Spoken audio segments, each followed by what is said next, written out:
It's 4 a.m.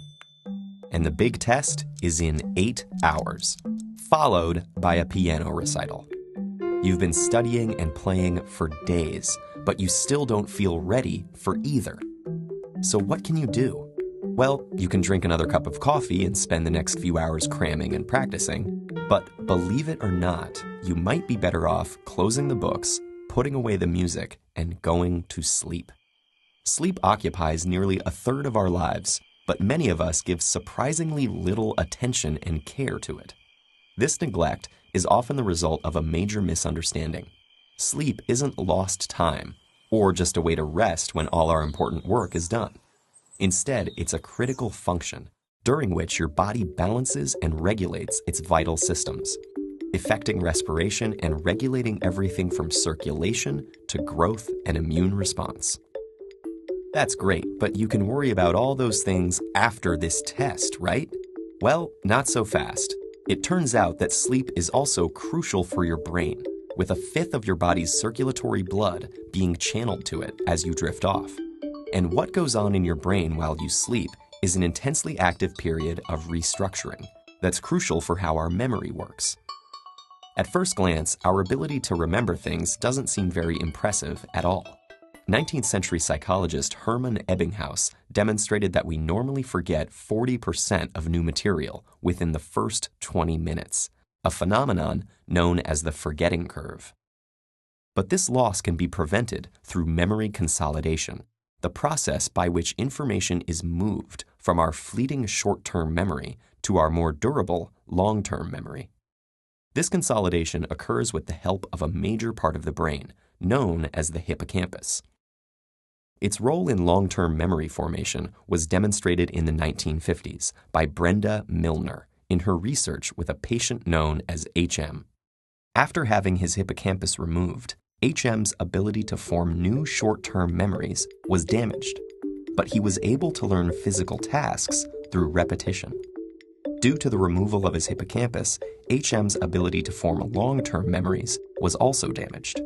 What this case revealed, among other things, was that the hippocampus was specifically involved in the consolidation of long-term declarative memory, such as the facts and concepts you need to remember for that test, rather than procedural memory, such as the finger movements you need to master for that recital.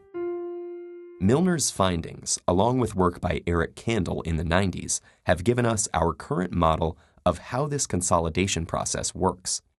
Sensory data is initially transcribed and temporarily recorded in the neurons as short-term memory. From there, it travels to the hippocampus, which strengthens and enhances the neurons in that cortical area. Thanks to the phenomenon of neuroplasticity, new synaptic buds are formed, allowing new connections between neurons and strengthening the neural network where the information will be returned as long-term memory.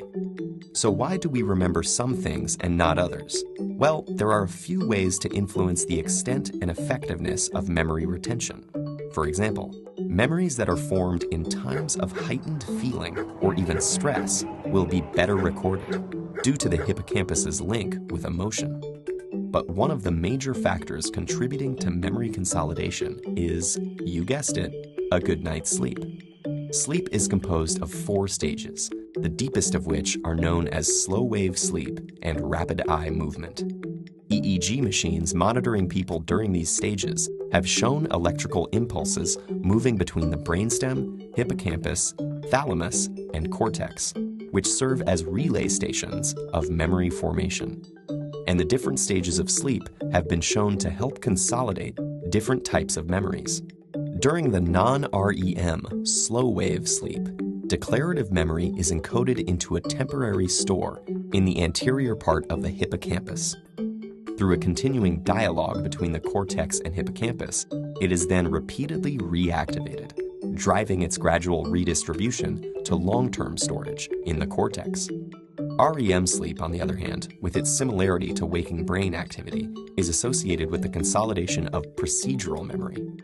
So based on the studies, going to sleep 3 hours after memorizing your formulas and 1 hour after practicing your scales would be the most ideal. So hopefully you can see now that skimping on sleep not only harms your long-term health, but actually makes it less likely that you'll retain all that knowledge and practice from the previous night. All of which just goes to affirm the wisdom of the phrase, sleep on it. When you think about all the internal restructuring and forming of new connections that occurs while you slumber, you could even say that proper sleep will have you waking up every morning with a new and improved brain, ready to face the challenges ahead.